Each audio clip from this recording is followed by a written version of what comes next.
Hi, thank you. This is Greg Sholette. For me, language has always been an essential component of my work as an artist, an organizer, a teacher, and a researcher. And I'm really pleased to be here to be able to talk a little bit about language. But I've always seen it in relationship to my visual art practice.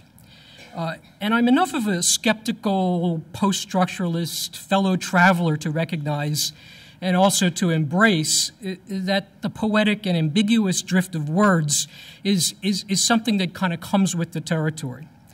But I doubt that I'm all alone in this room in secretly hoping for that moment of rupture in which direct communication and speech acts appear to give rise to new forms of horizontal, democratic political action.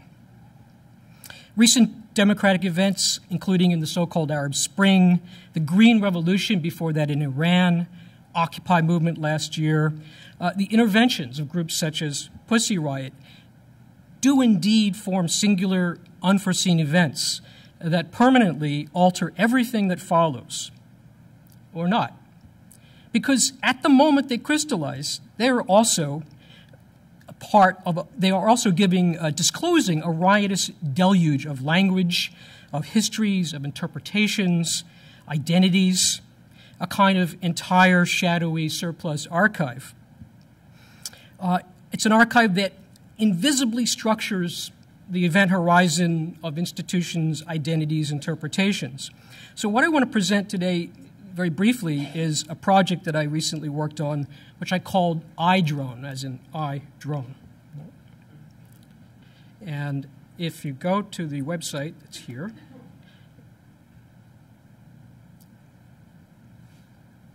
let's see if I can.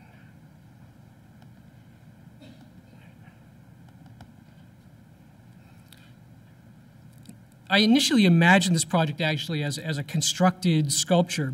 But a few weeks ago, I sent a sketch to Dimitris Michalaros, who was looking for ideas for this new virtual gallery that he created called Cyber Art Space. And he accepted my project, and then he and his technical assistant, Babis Venetopoulos, and I worked out sort of the details how to make this thing possible. And hopefully it'll load up here in a second. It's actually constructed for Adobe Flash, and you have to have that on your computer to make it work. But once you enter this virtual space, and that was the address there, you actually can see the iDrone, and then you can kind of go in and you can kind of click on the various documents, which, if you click on them, take you to other locations, including, for example, Repo History's website, which still exists online, thanks to New York University.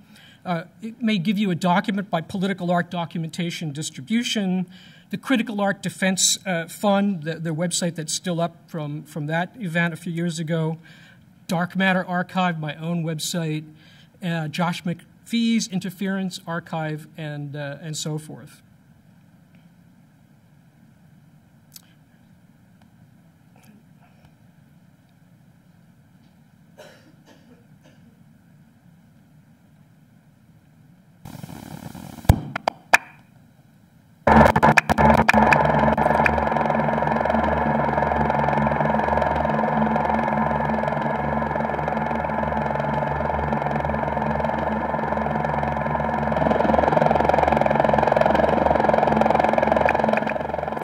So this is just a video of the piece because it's a little easier to do.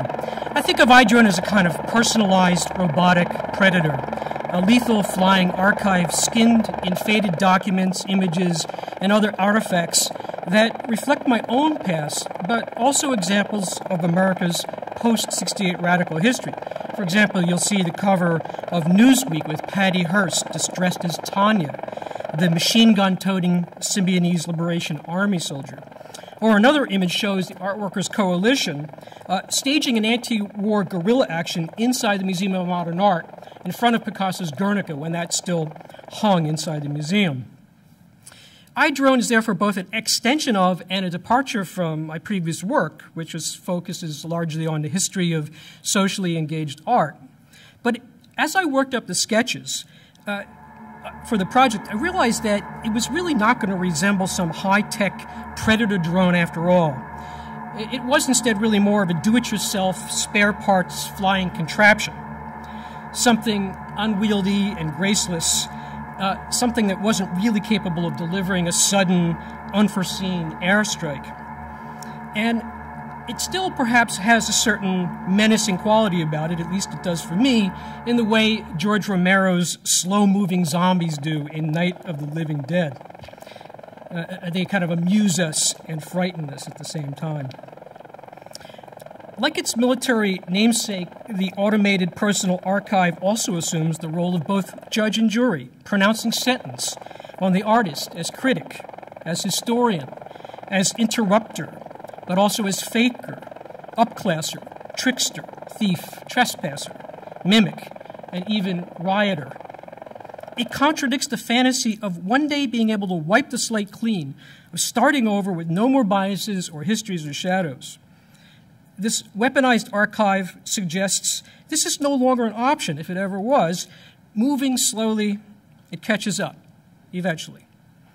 And maybe this is something the Occupy movement is also now beginning to confront, now that it is reaching a stage where outrunning the past becomes increasingly difficult.